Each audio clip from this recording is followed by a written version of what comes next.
Já, velkomin að Rauða borðinu á Samstöðinni. Nú það sagðar fréttir klukkan 8. Hjá mér María Lilja og Björn Þorláks.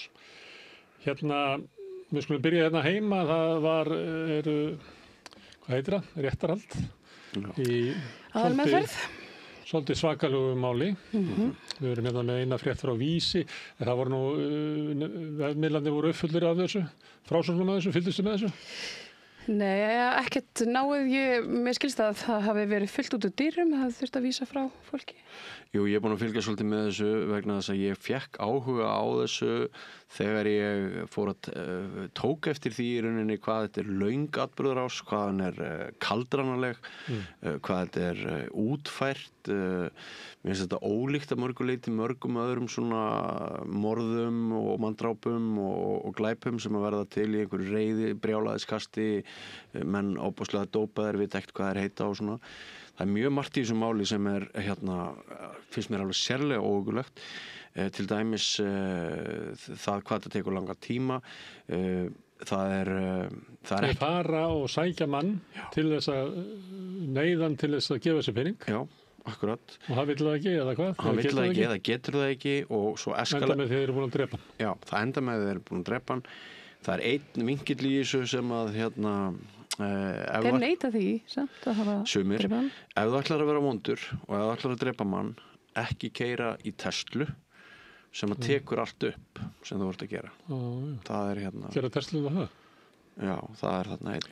En það var, fyrst þegar það var sagði fréttir þessu, þá var sagt að þetta væri tálbetumál og hérna eru frá heimildinni með það að Lukas þóttu sér unglingsstúlkan Birta á Snapchat. Hvaða rullur spilar þessi frásögn? Var verið að lokka mannin til einhverja samskipta við unga stúlku? Já, en það er samt þannig að sumt er bara, það er búið að breyta framburði, sumir eru kannski að bjarga sínu skinni, maður veit það ekki, og mér finnst ennþá svolítið erfitt að tengja margt í þessari frásögn, ég veit ekki ennþá fortíð þessa manns, var hún vafasöm eða ekki, þannig að ég treysti mér ekki alveg til þess að túlka allt og mikið, en þetta er óbúslega langt og vont og ógeðslegt ferli, ómennst og fyrir 20 árum hefði þið sagt algjörlega óíslenskt. En finnst þér að þetta sé íslenskt í dag? Er þetta dæmi það að samfélagið sé að breytast eða er þetta bara svona frávik frá hinu venjulega? Þetta er sennilega ekki lengur frávik en þetta slær mann samt. Þetta er partur af svona samfélagsmiðlavæðingu og þessi tálbitahópur hefur náttúrulega verið starfandi og svona, að manni fannst á tímabili að var hún gert svolítið hátt undir höfði í fjölmiðlum. Þetta væri svona góðugæðinir sem væru að vegna þess að dómstólar væru að bregðast þolendum og gagvart mönnum sem að leitið á börn og barnungar stúlkur, þá væri þarna komin einhver hópur manna og það er svona eins og þeir hafi kannski gengist aðeins upp í þessu. Þeir séu bara í þessu til þess í fjáröflunarskilji? Þeir segi það, sjálfur. Herðu, þá skulum við fara út í heim, við skulum fara til skoða ísraelska blaðið Haaretz sem við gerum stundum. Þeir eru nú að segja frétt sem er allstaðar í heiminum. Þarna er búið að drepa 20 og gerðar árásir á spítala í Khan Yunis, þar sem eru drepnir allavega 5 blaðamenn. Já. Læknar og landamæra fordæmdu árásina og Netanyahu, hann segir að þetta hafi verið óhapp. Þetta eru svona fastir liðir eins og venjulega þegar ráðist að spítalum á Gaza. Abbas, forseti Palestínu, hann gefur náttúrulega lítið fyrir þessar réttlætingar og hann fer fram á að alþjóðasamfélagið fari loksins að láta Ísrael taka einhver ábyrgð og sæta ábyrgð á þessum ítryggu brotum gegn mannkyni. Þetta er þetta hryllingur. Við erum líka frétt frá Al-Jazeera sem að segja kannski sama. Já, þarna hefði að komið fram að fyrst kom sprenging hana í stigagangin í spítalanum þar sem að blaðamenn hafa haft skjól eitthvað. Þetta var svona... Og svo kom fólk að reyna að bjarga og þá kom önnur. Og það er blaðamenn kannski. Já, það var einhver svona trigger hana á þessum stigagangi sem að setur á stað litla sprengju. Þar sem að, ég meina það hrynur hérna veggur ofan okkar fólk, þannig að þeir sem eru viðstaddir hlaupa af til þess aðstoða þá sem er það undir, en þá kemur flaug sem er mjög svona hnitmiðað beint að blaðamönnunum og hjálparstarfsfólkinu sem að kom að og við þetta þá eru drepin 21 og þar af 5 blaðamenn. Sem að vinna fyrir einar ýmsu fréttastofur. Akkurat, og við erum með myndband af þessu rétt áður en að springur. Þetta sem sagt sjást þarna blaðamenn og hjálparstarfsmenn að reyna að ná fólki upp úr. Þetta er seinni sprengjan. Þetta er seinni sprengjan og sem að verður til þess að þessi blaðamenn deyja. Og allavega 20-21 sem hafa dáið hjá fleiri. En það var blaðkona á meðal þeirra sem að dóu. Hún hafði talað hún óttaðist líf sitt í síðustu umfjöllun stuttu áður en við erum með myndband af því sem ég ætla svona að fá að þýða jafn óðum. Ég heiti Marion Abudaka, segir hún, og blaðamaður frá Gaza fyrir breska miðlinn Arabía. Eftir því sem líður á stríði verðum við hræddar líf okkar. Innrásarherinn beinir árásum sínum gegn blaðamönnum vegna þess að við flytjum sannleikann. Ísraelsk stjórnvöld beina vopnum sínum sérstaklega gegn okkur á svæðinu svo þeir verða einir frásagnar á því sem að hér á sér stað. Þetta er svona það sem hún hefur að segja í styttra máli. En hún er dáin núna. Hún er dáin núna og hún lét lífið fyrir það að segja fréttir. Segja fréttir, en kollegarnir hennar, þeir birtu bréf frá samskiptamiðlum bara núna rétt fyrir fréttir. Virkilega sláandi þar sem hún talar til stráksins síns sem að ætla að ekki svona 11-12 ára. Og hún talar að hann sé hennar stolt og yndi og biður hann að minna sín með hlýju og óskar að eftir, þegar hann giftist og eignist dóttur og mun hún heita Mariam í höfuð á henni. Þannig að blaðamenn að skrifa svona bréf til ættingja sinna. Þau eru einmitt með svona bréf til taks. Og þau eru byrt eftir að þau eru drepin einmitt. Þetta er hryllilegur veruleiki að búa við að vera með svona tilbúið einhvern veginn í handriðanum. Dauðans er mjög áþreifanlegur. Akkurat. Við sjáum svo mynd af 7. blaðamannunum sem var drepin í dag, en það er Hassan Douhan, en hann var drepin þegar innrásarherinn riðist inn í tjaldbúðir og skutan bara í tjaldinu sínu á Khan Younis. Tók hann af lífi? Já, þeir gerðu það, tók hann af lífi og hann er þá orðinn blaðamaður númer 244 sem er drepinn við störf á Gaza síðastliðin 2 ár. Það hefur aldrei verið hærra hlutfall blaðamanna sem er myrtur við störf og Við hefum sýnt línur í þessu sem nær alveg fyrir heimsstyrjaldir held ég og þetta er skessi algjörlega út þetta stríð. Er þín kenning að seinni sprengjunan á spítalann hún hafi bara verið morðtilræði beinlínis við blaðamenn því að það skiptir dálítið máli hvort þú drepur blaðamann sem hefur áhrif til þess að flytja fréttir og segja hvað er að gerast. Það er enga líku til þess að þú drepir á 300 blaðamenn óvart. Nei, ég held að það sé þannig er sérstaklega verið að reyna að drepa blaðamenn. Já, og það er svona sem þeir gera. Ég meina, þeir setjast það lítinn trigger, þeir setjast það eða drónarnir þeirra eru með barnskráti þannig að fólk hleypur út á götu eða bregst við og þá er það drepið. En við erum með mynd af einmitt eftirlifandi blaðamönnum á svæðinu sem að tóku sér mótmælastöðu í dag við Nasser-spítalann, tóku þar með mikinn séns, myndi ég segja, en þau biðla til alþjóðasamtaka blaðamanna og þjóðarleiðtoga að tryggja öryggi við störf á vettvangi þjóðarmorðs. Það er ótrúlegt að þau þurfa að gera það. En síðan, yndur eftir viðbrögðum, þá var Trump voðalega hissa. Hann sagði, hvenær gerðist þetta? Ég er ekki ánægð með það og vil ekki sjá að slíkir hlutir eigi sér stað, segir Trump þannig í dag. Hann er helsti stuðningsmaður þjóðarmorðsins. Akkurat, en hann segir reyndar í viðtalinu seinna að hann sjái fyrir sér að það verði friður á Gaza eftir 2-3 vikur sem það er ekki alveg ljóst hvað hann er að vísa í. Það sagði það líka í febrúar held ég. Akkurat, því að Ísrael hafnaði sáttaboði og vopnahléi sem Hamas höfðu samþykkt. Það er líka að koma frið í Úkraínu. Akkurat. Í febrúar og mars og í apríl og í maí og í júní og júlí og Akkurat. Frakklandsforseti er líka einn af þeim sem að fordæmdu drápin í dag.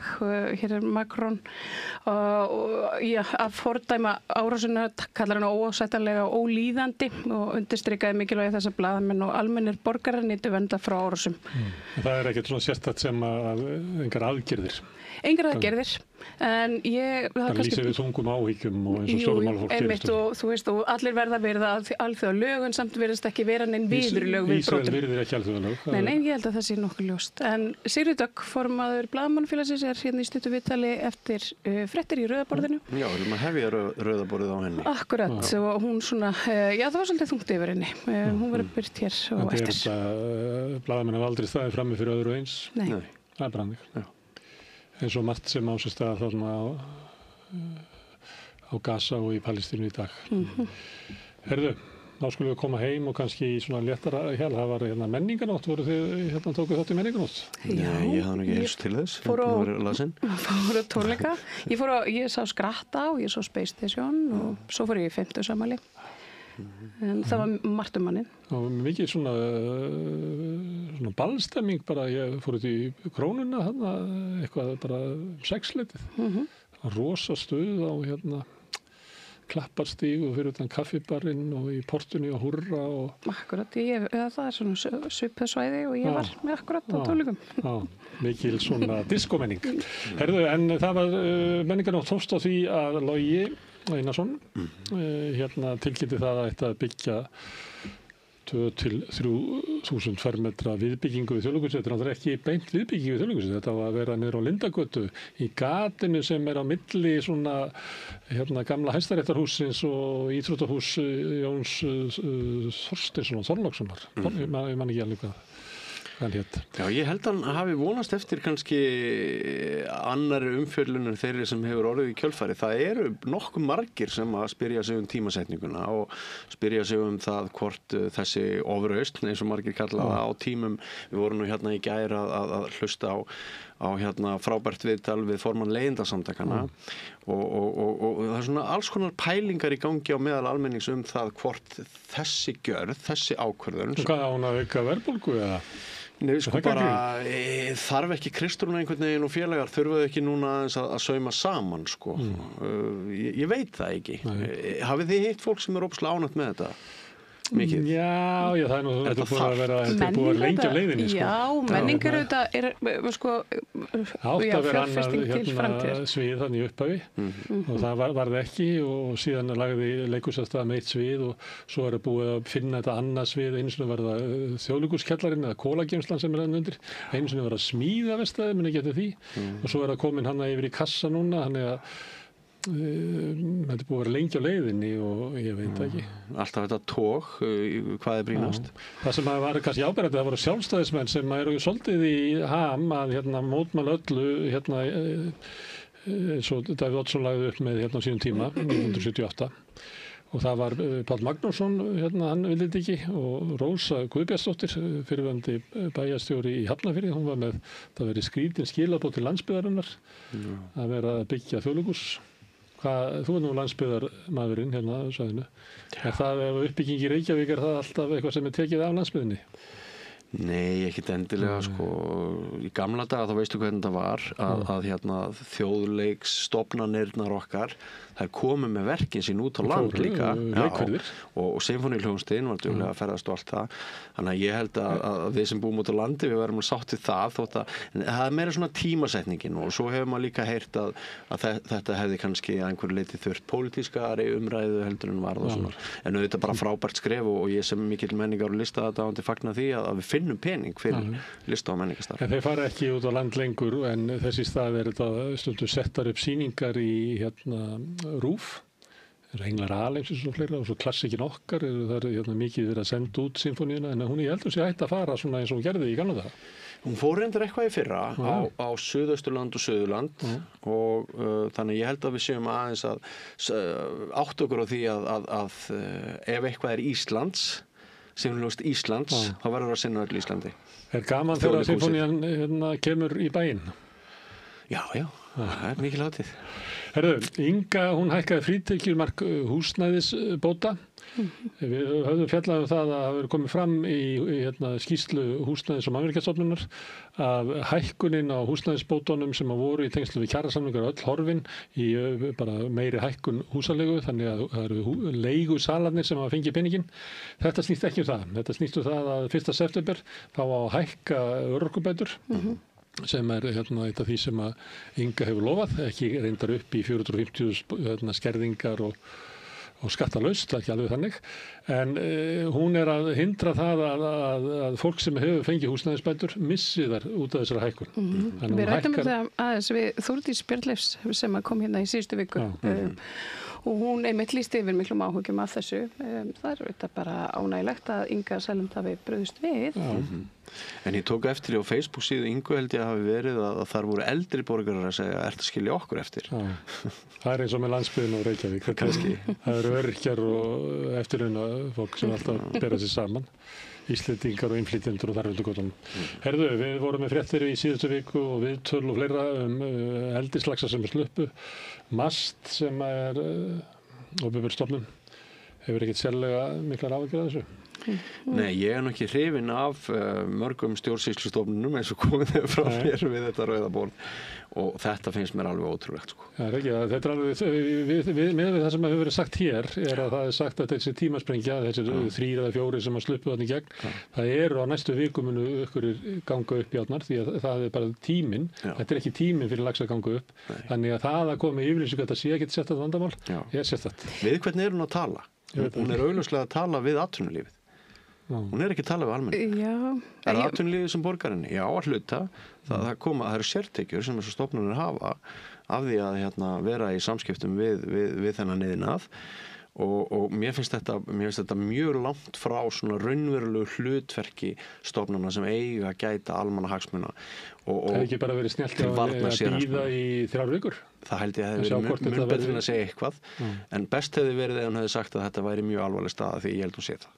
Ef að laxafangararnir og fiskifræðingar hafa rétt fyrir sér að þá mun koma gusa upp árnar eftir svona 3 vikur. Og þá er ekki gott að hafa sagt þetta núna. Nei, og bara þú erum búin að greina 6 eða 8 laxa eða eitthvað svolítið, það er líka bara hellingur. Já, það er nefnilega málið sko og það hefur verið bent á að sko þegar svona síðasta stórslys átti sér stað þá voru einmitt 6 laxar sem að veittust á þessu í þessari sömu á og þannig að þetta gefi svona vísbendingu að þetta sé svipað umfangs. Kemur ljós, já. Herðu, Maskína gerði könnun á meðal landsmanna og það spurningi var telurðu að íslenski laxastofninn sé í hættu. Þarna sjáum við það að það er 56% sem að telja svo sé og svona 25% samanlagt sem að hafa ekki áhyggjur af því.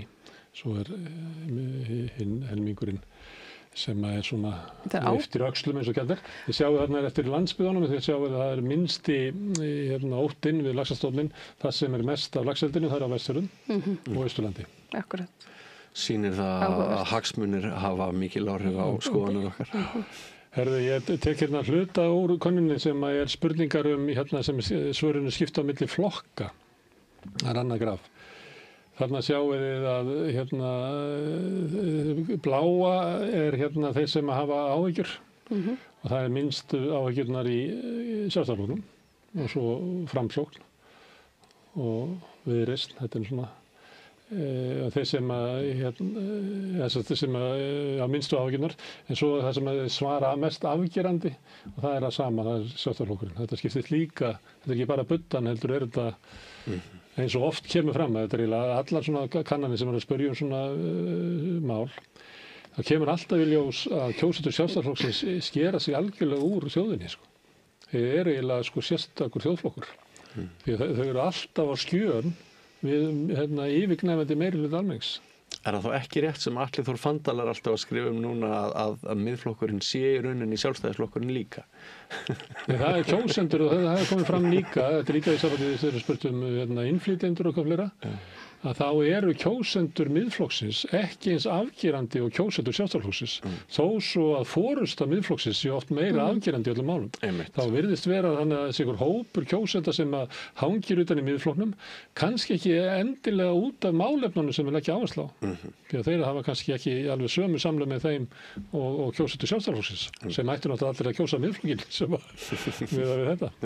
Herðu, það var við fjöllum í síðustu viku að það voru Frjáls verslun var að gefa út sína svona skattaskýrslur. Það voru þeir með aðstoðarforstjóra Marels með skattakongi með 40 milljónir. Heimildin gerir þetta með svolítið ólíkum hætti vegna þess að hún tekur inn fjármagnstekjur og þar er Þorsteinn Már skattakongurinn.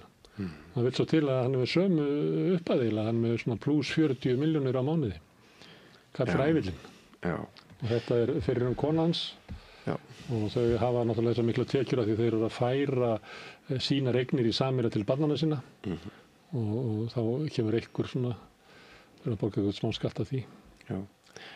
Enn og aftur setur þetta umræðu sumarsins í ankannalegt ljós?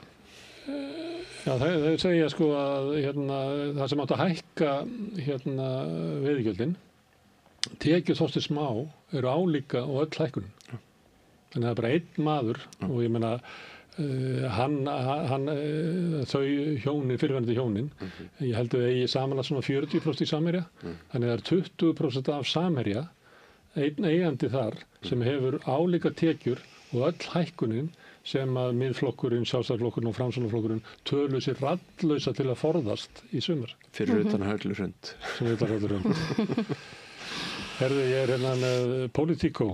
Þetta er komment frá Kaju Kallas sem er mjög hernaðar, eða svona mjög herská utanríkisstjóri Evrópusambandsins. Hún er frá Eystrasaltslöndunum og hefur ekki vill helst að Rússland verði brotið niður. Það verði ekki friður í sínu landi eða öryggi fyrir að Rússland verði bara helst splittað upp. Hún segir, er ekki ánægð með Trump og segir að Putin hlæja hann. Þetta er nú staðan. Þannig, og ég bara, að því að það var svona eitthvað svona hugmyndur að það var eitthvað koma út úr þessum Washington-fundi, en ég held að það sé alltaf að koma skýrar og skýrar ljós að svo er ekki. Og það sést meðal annars á því að það er engin samhljómur í túlkuninni hvað raunverulega gerðist og hver eru valdaefæn. En ég tek Gallup, þetta er afstaða Úkraínumanna til friðarsamninga, sem er gott að huga. Ég sjá að 2022 að þá voru svona 73% sem að vildu ekki fara í friðarsamninga. Það komið niður í 24% og það voru rúm 20% sem að töldu að vera eftir að ganga til samninga og reyna að hætta ljúka stríðinu með þeim hætti og það er komið upp í 69%. Þetta er mjög afgerandi. Já, enda er þetta gríðarlegt álag fyrir þetta samfélag. Þetta er hryllingur. Allar fjölskyldur hafa séð á eftir sonum sínum og svo er náttúrulega fólk flúið land og þetta er hryllingur sem er að ganga yfir þetta samfélag. Herðu, og það ég ætlaði bara að enda á þessu meðan að Þórdísi Kolbrúnu sem var utanríkisráðherra, hún er að tjá sig þarna framlög Íslendinga sem er eitthvað yfir 12 milljarðar til hernaðar í Úkraínu og hún segir þetta lítur á þessu eins og svona venjulegar tryggingar. Við verðum að gera þetta til þess að verja okkur allsherjar tjóni sem er líklega það að Rússland taki Úkraínu og síðan alla Evrópu og komi hinga og taki okkur. Ég veit ekki hvað maður að segja með það. Það er alveg ótrúlegur hræðslega áraður. Þórdís Kolbrún hefur þetta verið mjög dugleg þeim megin. Úkraínu megin, hún var sem utanríkisráðherra var hún þetta mjög svona. Herská, hún lokaði sendiráðinu. Við skulum bara segja eins og hún var herská. En ég tekið eftir því að hún kemur svolítið fram að ræða þessi mál fyrst og fremst. Hún er ekki mikið að ræða aðra pólitík. Og ég sé svolítið svona hrifningaöldu svona á Facebook oft að fólki finnst hún vera skelegg, standa sig vel, ekki gefa neitt afslátt til Pútín og eitthvað svona, þannig að sömuleyti hrifst fólk að þessu. Já, ég verð að viðurkenna það að það hefur komið mér á óvart bara á síðustu mánuðum að það sé ekki meiri andstaða við aukin útgjöld Íslendinga sem og bara ESB-ríkja til varnar og hermála og mér finnst að það er svona dálítil stemning í gangi sem að kemur mér óvart. Já, þessi bara við hefum bara sett okkur við það að taka 1,5% af landsframleiðslu. Ég held þetta að segja mitt, þetta er hræðsluáróður. Ég held að hræðsluáróðurinn hafi haft þessi áhrif. Þessi hræðsla við rósagríluna sem ætlar að koma og éta okkur. Ef að við eða bandaríkjagríluna og taka Grænland og ef að við dælum ekki peningum í hergögn. Já, það er hangir í loftinu svo kenning að leiðin til friðar er aukin hernaður sem að Mankisan segir að sé ekki mögulegt. Herðu, það voru fréttir Hannes Hólmsteinn fór í dagmál Moggans og Moggi týndi svona alls konar fréttir.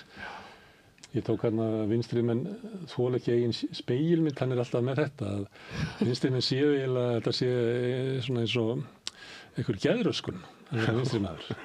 Það meina hægri mennin verið svo ánæði með lífið og þeir spreta little happiness as they go by eins og Supreme söng.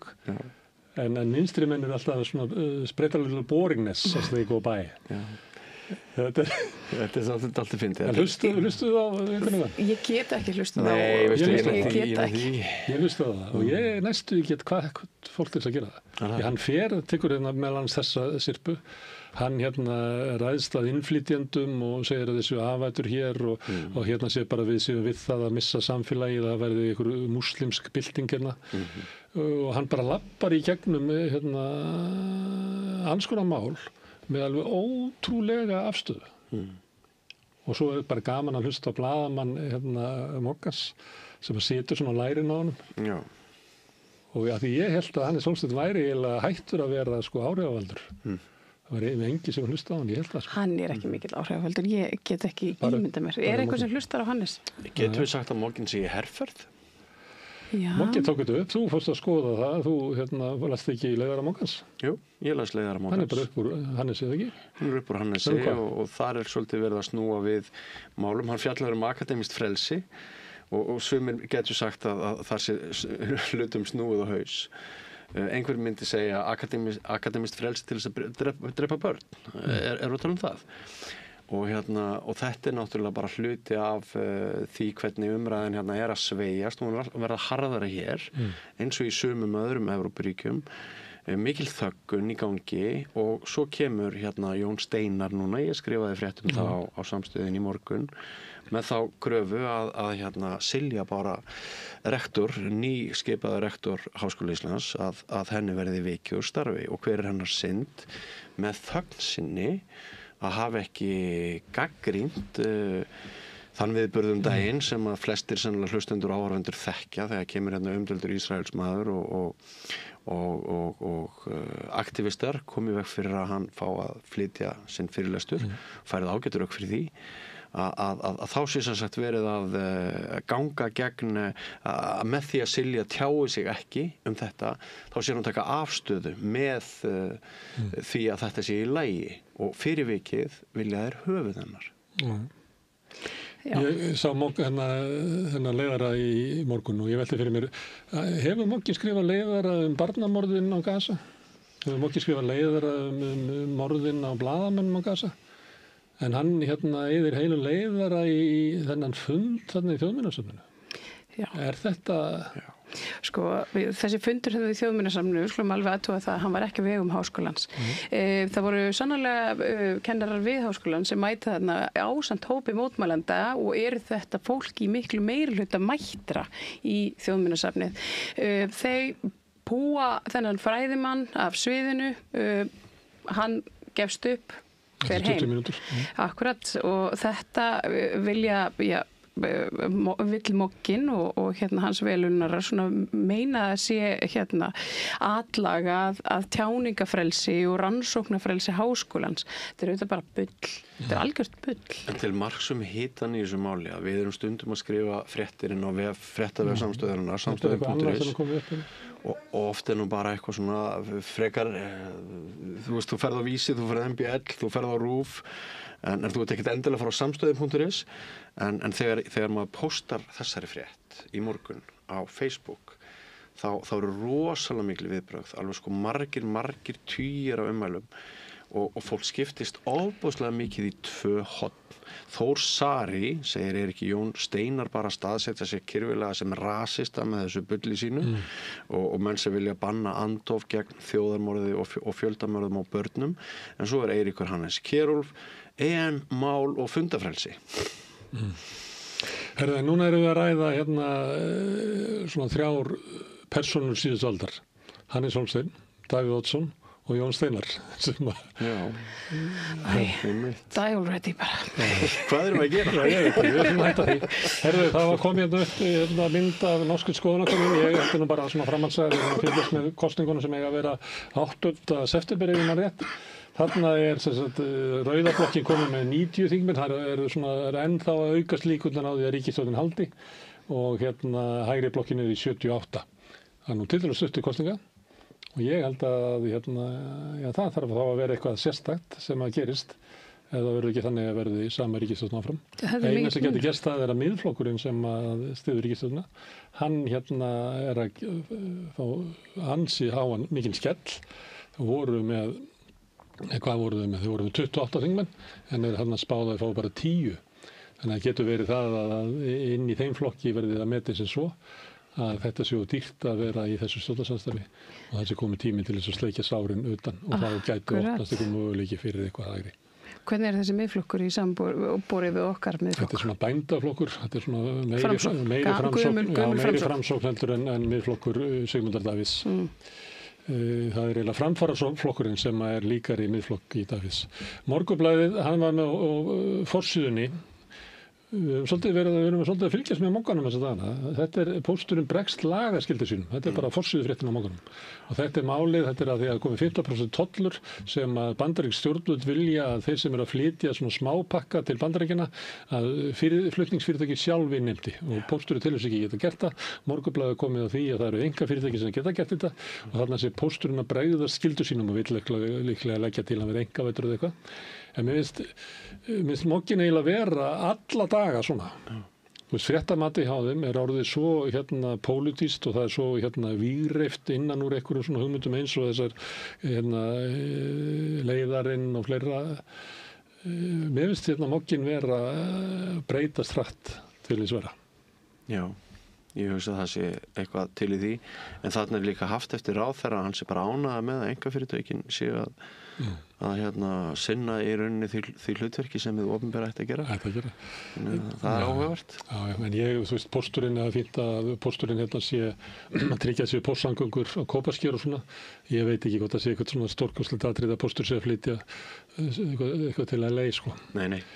Herðu, það var svolítið stór kafli í fréttum Ríkisútvarpsins í kvöld sem fjallaði Carbfix. Það sem var að tala að þetta er stórskulduð fyrirtæki, á ekki neitt. Allt sem Orkuveitan hefur lagt í það hefur náttúrulega bara brunnið upp.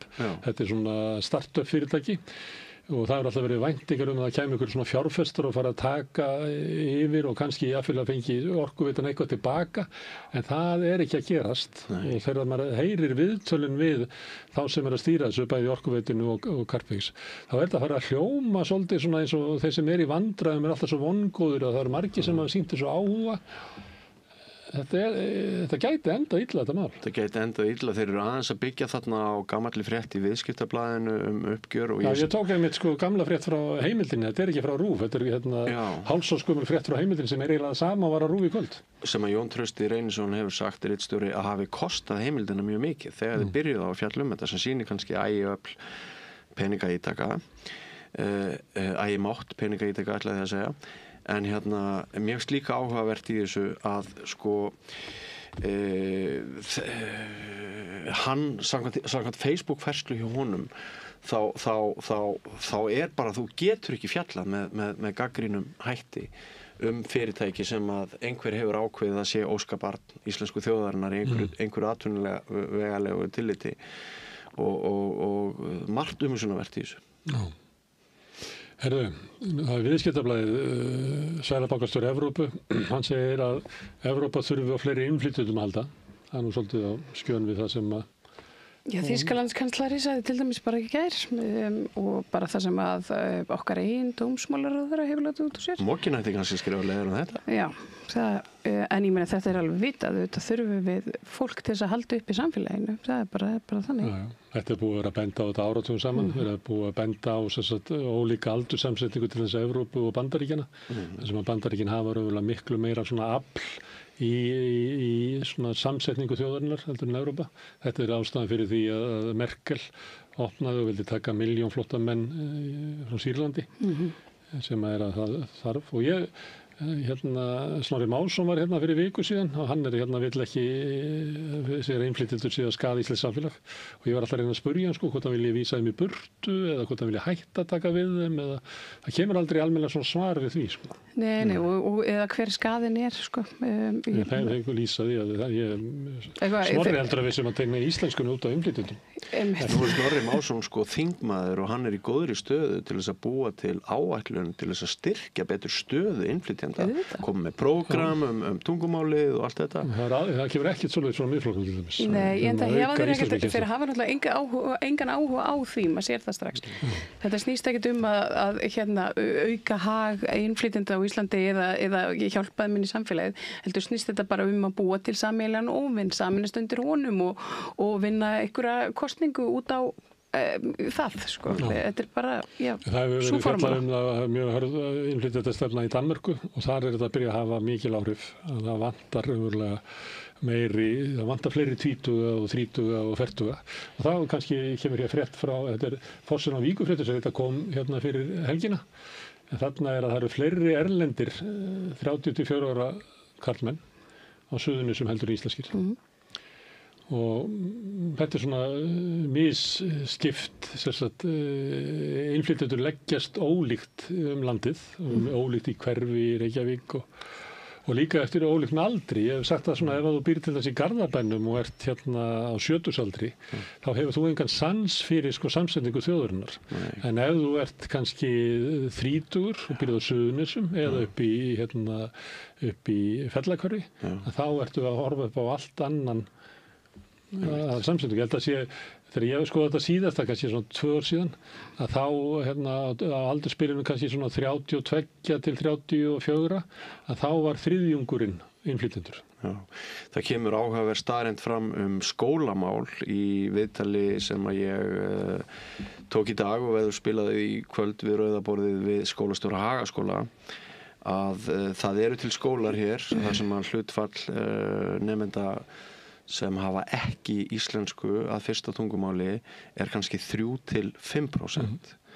Og svo til hlutfall, svo eru til skólar til Suðurnesjum þar sem þetta hlutfall 70%. Og ekki í Mýrdal. Já, og reynum að bera saman þessar aðstæður. Og ég held að við höfum ekki aðgerða áætlun að hvað að gera við skólunum þessi undir 50% eða 60%.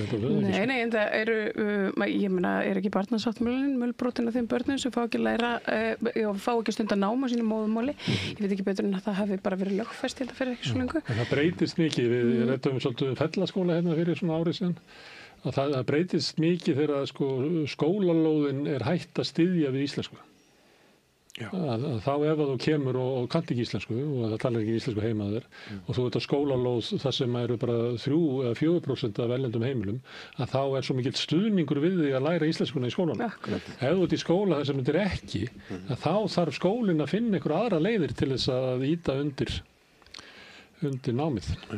Herðu, ríkisstjóri Kaliforníu, hann að reyna svona herma eftir Trump. Ég veit ekki alveg, þetta svolítið fyndi sem hann að gera. Hann tístir svona, skrifar á X.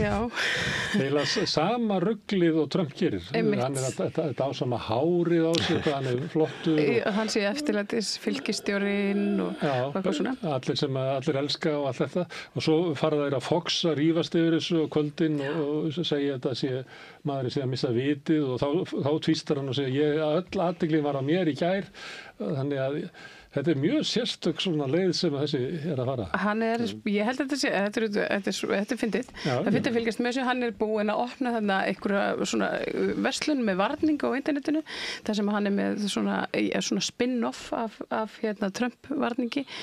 Sem Trump selur sjálfur. Akkurat. Það Trump 2028 varningur. Það fer í vasan á Trump sjálfur. Það bara, því að kannski allan ekki að bjóða sér fram, en hann bara veit að hann getur selt þetta og þá selur hann þetta fullu. Þannig að Newsom, hann byrjað að selja svona dót. Já, hann byrjað að selja svona dót og samkvæmt hún sjálfum, þá seldust upp biblíur þar sem hann var búinn að brenda, hvað var eitthvað á kápuna. Þetta eitthvað svona. Trump selur biblíur. Akkurat. Þetta brandarakall. Já, herðu, við erum komin í Trump-hornið. Lee Jae-myung sem forseti Suður Kóreu, ég held ég hafi sagt í síðustu viku að hann var í forsætisráðherra, það var að rugla í mér. Hann fór til Japans fyrst sem hann þótti nú sögulegt og svo fór hann í Hvítahúsið eins og skilt það. Ég ætla ekki að fara að tala þetta. Ég ætla bara að sýna ykkur Hvítahúsið, Oval Office eins og hún orðin hjá Trump. það var fundið að því að hann væri með ómikið af gulli og hann svarar því með því að setja enn meira gull og þegar hann náttúrulega tekið eftir svo blaðamannaföndum þetta dót þarna ofan á arinhillinni sem að eitthvað og svo var það byrjað að hengja svona, hvað er þetta, rósettur eða ekki? Jú, svona rósettur, ég skilst að það sé nú bara úr Home Depot og spreyið að giltar. Ef það er einhver flötur þar sem er hægt að koma fyrir gulli, þá setur það. Já. Og þetta er svolítið verið að ræða í Bandaríkjunum, það er einhverju svona hann er búin að vera svolítið í Katar og einhver myndi segja maður sem þarf þetta er svolítið það slegt. En fyrir gefið, sko, einhver myndi segja maður sem þarf allt þetta, hann væri innstinni ekki með mikið sjálfstraust. Ég var að segja áðan að það var fundið að þessu og hann svaraði með því að bæta alltaf við gulli og þá kvartar einhver annar og þá setur hann meira gull og ég er að velta fyrir mér sko hvort að það sé ástæðan fyrir þess að hann sé setið, ekki það að hann sé eins og er það ekki oft með fólk sem er með tattoo, það getur ekki hætt. Jú. Hann getur ekki hætt að spreyja rósettur með gulli. Herðu, en alvarlegri frétt á honum, hann ætlar að senda þjóðarliði núna til Chicago. Þar er borgarstjórinn Brandon Johnson og fylkisstjórinn sem heitir Pritzker og þeir eru undirbúa hvernig ég að svara þessu. Já. Hann er búinn að senda þjóðarliði til LA og Washington. Hann ætlar að senda til Chicago og ég held hann að vera nefna Baltimore hérna bara í gær. Já. Og þetta gerir hann til hvers? Nú, hann er að ná bara allri stjórn verðist vera á svona laganavörðum og setur lögregluna undir sig. Já. En það hefur ekki alveg gengið þannig eftir í LA og Washington. Men hann er náttúrulega ekki mjög vinsæll þar. En er þetta svona dæmi þessi skref sem hann er að stíga í áttina til svona fasisma? Já. Ég myndi að segja það. Hann verðist vera og beinir sjónu sínum að nú er það svart fólk sem að verðist vera bara svona næst í röðinni. Hann er auðvitað búinn að taka fyrir transfólk og hinsegin fólk og svo er það innflytjendur frá Mexiko og svo Venezuela og hérna svona latínofólk og nú er það svart fólk sem að hann vill meina til dæmis að þrælahald hafi nú bara ekkert verið svo slæmt og annað slíkt. Þannig að hann er farin að tala inn í Þarna er hann að taka yfir raunverulega svona stofnanir í valdreiðu samfélagi. Það sem að miðstýringin mín hann er byrjað að taka yfir, þannig að ég ætla að geta stýrt þessu. Þetta er skuggaleg þróun. Þetta er skuggaleg þróun og maður sé svona, maður fylgist með svona þessum helstu fréttavitum og blaðamönnum á samskiptamönnum, þá hafa verið svona myndbönd af einmitt þessum þjóðvarnarliðum að ráðast hreinlega að fólki fyrir að taka myndbönd af þeim eða fyrir að kalla að þeim eða eitthvað, þannig að það er komin mjög mikil harka, það er verið að sýna fólki hver ræður og það skulle ekki fara út svona fyrir línuna. Þú kannast ekki við þessa vá sem hann segist verið að bjarga. Hefði þetta taka eitt myndband þess sem er í blaðamannafundinu þegar Zelenski kom til hans. Að þá var einhverja blaðamannunum sem spurðu þetta þjóðverðarliði væri komið til Washington. Og hann var að segja það að Washington væri hættulegasti staður á jörðinni og Zelenski satt við hliðina á honum sem er í landi sem er stríð og svipurinn á Zelenski þegar Trump er að tala það að bara fólk sé í lífsháska bara götum Washington. Það var kostulur. En munið þið ekki eftir að hafa spurt sjálfu ykkur þegar þið lásuðum síðari heimsstyrjöldina hvernig fór þýska þjóðina að fylgja Hitler og hans gæjum? Og það sem er óhugulegt núna við bandarísku þjóðina er að hann einhvern veginn tekur hvert fasíska skrefið á fætur öðru í augum heimsins en bandaríkjamenn bara stýðir. Náði völdum, tapaði þeim í smá tíma, náði aftur völdum og svo bara eigur. Fólk kleipur og verður á bakvið búlíin. Þetta er bara sama. Fólk er á bakvið búlíin, það er flestir þar á skólalóðinni. Það er á bakvið því miður. Herðu, það er ein frétt úr Guardian, við höfum aðeins verið að fjalla þetta. Þetta hefur verið mótmæli fyrir utan hótel, það sem að innflytjendur hafa verið hýstir og þá hefur verið að veifa Union Jack, heitir hann þessi enski fáninn. Og þetta er svona stemmingsvipað og verður niður á Austurvelli stundum. En þetta ástand er komið út allt og það er svona mikil svona vöxtur af svona áberandi Ég bara útlendingahattur, skulum bara kalla það það. Það er að enda með DFF, það er verið að fjalla þar breytingarnar á Hótel Sögu sem var breytt í skólahús og einhver leiti stúdentagarða. Ég sá frétta af þessu að sko fermetraverðið þarna er komið í svona nálagt því að vera fermetraverðið á litlum íbúðum og þéttingareit niður á Hverfisgötu. Þetta er alveg ótrúlegt mál. Ég hef ennþá ekki fundið neitt sem er ánægður með hvað gert var við Hótel Sögu. Kostnaðurinn brjálaðislegur, 12-14 milljarðar eða hvað þetta er. Háskólinn er ekki sáttur. Er einu sem að högnuðust á þessu voru Bændasamtökin. Ekki Sigmundur Davíð, heldur Bjarni Ben og Sigurður Ingi saman í ríkisstjórn og bara kósi Björguðu Bændasamtökunum og láta háskólan borga. Já, flott. Ég endaði þá náttúrulega þarf háskólan að borga þetta minnkar líku þeirra á því að byggja upp annað húsnæði og eitthvað fleira. Herðu, þetta eru fréttirnar, María Lilja og Björn Þorláks. Takk fyrir. Framundan er Rauðaborðið. Ég bendi þeim á sem eru að horfa á okkur á YouTube og á Facebook að finna nýjan þráð. Rauðaborðið byrjar á nýjum þræði. Það er teknilega ekki hægt í okkur að láta það koma í beinu framhaldi hér á eftir. En þeir sem eru að horfa á í sjónvarpið að hlusta í útvarpið að þið þurfi ekki að hafa neinar áhyggjur. Framundan er Rauðaborðið. Takk fyrir. Jæja, krakkar. Þetta er síðasti dagurinn minn. Ég ætlaði nú aldrei að fara að vinna sem leiðbeinandi. Ég hef náttúrulega aldrei lært þetta, að kenna. Ég lærði nefnilega hagfræði. Hæ krakkar, ég er nýju kennarinn ykkar. Ég er búin með 5 ára kennaranám og ég hlakka til að vera með ykkur þangað til þið útskrifist. Fjárfestum í kennurum. Kennarasamband Íslands.